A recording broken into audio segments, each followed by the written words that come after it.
So we continue with the series, and I will now speak about Ketu in the 3rd and Rahu in the 9th house. So let's get into this.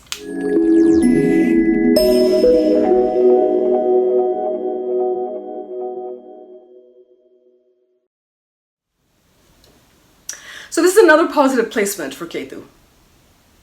Ketu in the 3rd house. There is somewhat of a debate between astrologers whether it's a positive placement, but I consider it to be a good placement. Because Ketu has a fiery nature, and because of that, I think it can function very well in the 3rd house. This Ketu creates the need to constantly connect with others. It can be someone who spends too much time with social media. And you could be someone who enjoys small talk, gossip, always like wanting to be around others, the social scene, the social circles.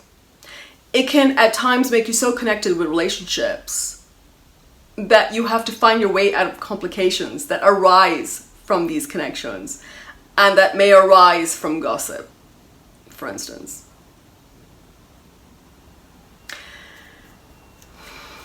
And here you can get overly dependent on others, or they could get overly dependent on you. It can work both ways. But you do end up spending a lot of energy on relationships, building connections, talking with people, just talking. It could be chit-chat, it could be small talk. And then when the complications arise, you spend all this energy trying to get free from that connection. Yeah. This placement can make you a good advisor. And you tend to also be very diplomatic. And you choose your words carefully also. You tend to be too conscious of the words that you speak. So you can appear to others as being too calculating at times. And this can also create a lot of insecurity, as you will keep replaying conversations in your mind.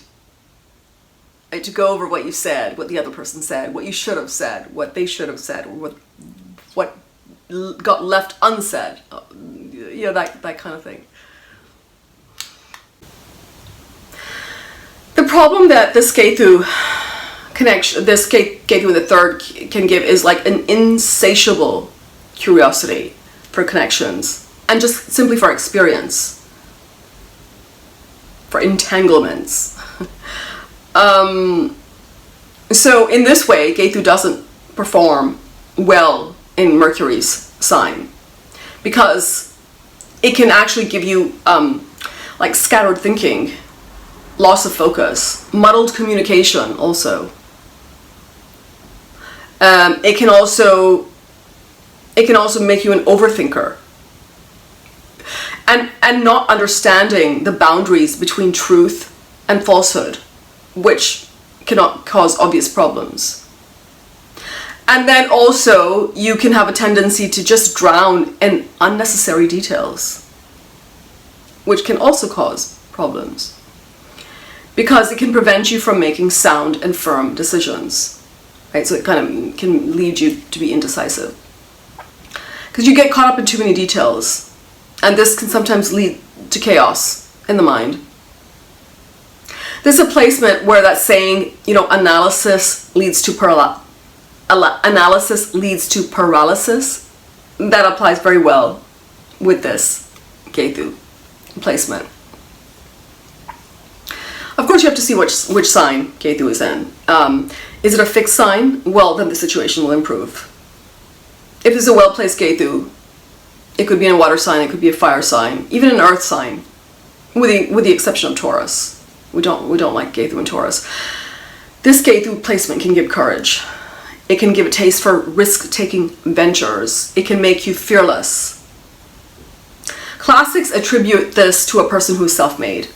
Someone who is successful due to risk-taking initiatives and their own efforts. If not well placed, you can have a wandering nature, and you can often feel lost in life. Now, of course, here a Jupiter connection, either by conjunction or aspect. So either sitting with Ketu, or its ruling planet, right? Like say you've got Ketu sitting in Gemini, and Jupiter is with Mercury. That can be a saving grace. for some of the problems that can come with the Ketu in the third. Yeah.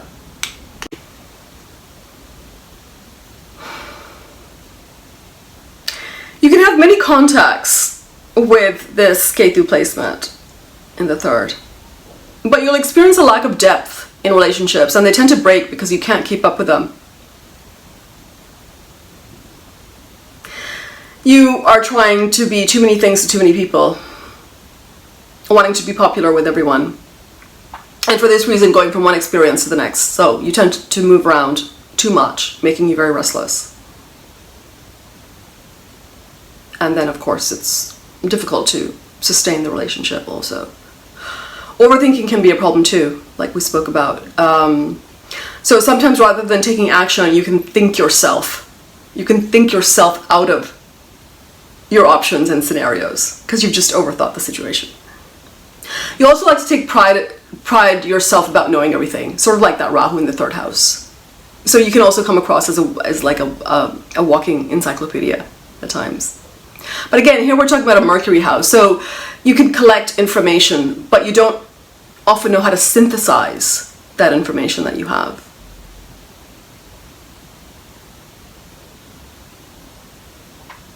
This, of course, is not the case if Jupiter is aspecting Ketu. With Jupiter's aspect, this can make you very good at understanding just about any subject.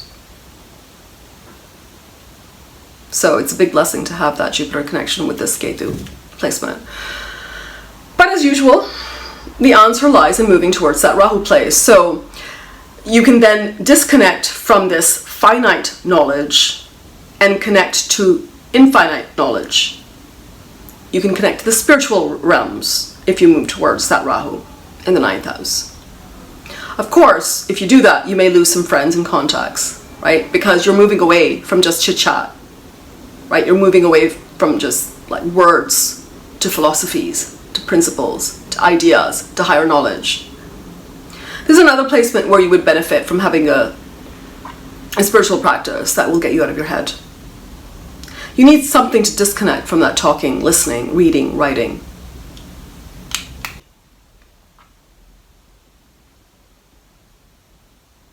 In fact, incorporating a silence practice in your life will help you immensely. Moving toward that inner world, disconnecting with unnecessary connections is the key really here. Moving away from being extroverted to introverted will help you immensely also. This will help you distinguish real friends from just acquaintances.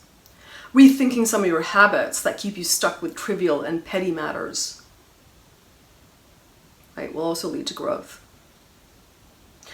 As I mentioned, this placement can bring some problems with siblings. You can also be the only child with this placement. This gets modified if you have a strong third lord and, of course, Jupiter's aspect on Ketu. You can be good with speaking, writing, painting, any career that involves your hands. You can be good at. This Ketu placement, however, can give an unhappy childhood. The first part of life is difficult and the second half much better. And this tends to be the case I've seen with when Ketu is in the first part of the chart, from 1 till 7. Ketu Dasha can bring many sudden changes, though many changes will be good for you. So don't resist. Rahu in the 9th. This, of course, is known as the Marka Sthana position for Rahu, meaning that it cannot perform well here. This phrase is literally translated as death signifying house.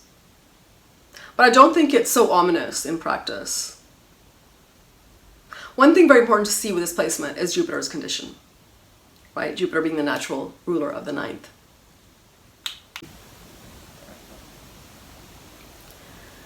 If Jupiter is well placed, then it will still give mixed results, but it will not be entirely dysfunctional, as it's stated in the classics, right? It can make you open to ideologies. It can make you open to other religions, other philosophies, other spiritual paths that are very foreign to what you grew up with. It can also make you humanitarian in your efforts. And here some people can reject their own religious and cultural beliefs for something more unorthodox. And which actually is common these days anyway, to reject orthodox religion for a spiritual community, for example. Or you can be with someone, your partner, for instance, and you would change your religion to your partner's religion. Or you would change your belief system to your partner's belief system after marriage. Travel can be very fruitful for you with this placement. There is a yearning for a respectable position or place in society. Depending on Saturn's placement, you won't tend to go too much beyond the conventional. So we have to see if Saturn's aspecting here.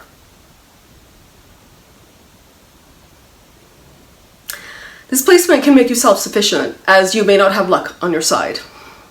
So you have to work harder. You can be very independent with this position. On the one hand, you can come across as fixed in your views, beliefs, and philosophies. So much so that you would try to convince others of their viability. And on the other hand, you can always be searching for new ways to think and new things to believe. With a well-placed Rahu, you can also invent new paths of living for yourself, philosophy, and you can also inspire others. You can also teach others spiritual and philosophical subjects if it's a well-placed Rahu. But again, as I said, check Jupiter's position to understand how this is operating in your chart. This placement can also have you do well in the creative professions, including writing, singing, acting, dancing. All the third house stuff. It can give you a curiosity for faraway cultures and different philosophies. It can lead you to be part of cultural or religious movements. So for instance, you could be part of a movement to create a new way of thinking, a new code of philosophy, a new ideology. Or you could teach subjects in unique fashion. It can also lead to some preaching against dharma, against the normal conduct, against rules, against religion, against convention. If it is not a well-placed Rahu or getting malefic aspects, then this position of Rahu can lead to immorality in your relationships, in money matters also. This placement can be someone who's manipulating others in the name of religion, like fake gurus, for example. Right? Fake gurus, like just for the sake of recognition and wealth. They're posing as gurus. This placement can cause a bad relationship with a father or teachers in general. It can create problems with relatives, especially the father side of the family. You would, however, place a high value on higher education and aspire for this yourself also. And with age, you get more spiritually awake with this position. So it gets better with time. So that's all for now. If you enjoyed this, don't forget to like, share, comment, and subscribe. Cheers, folks.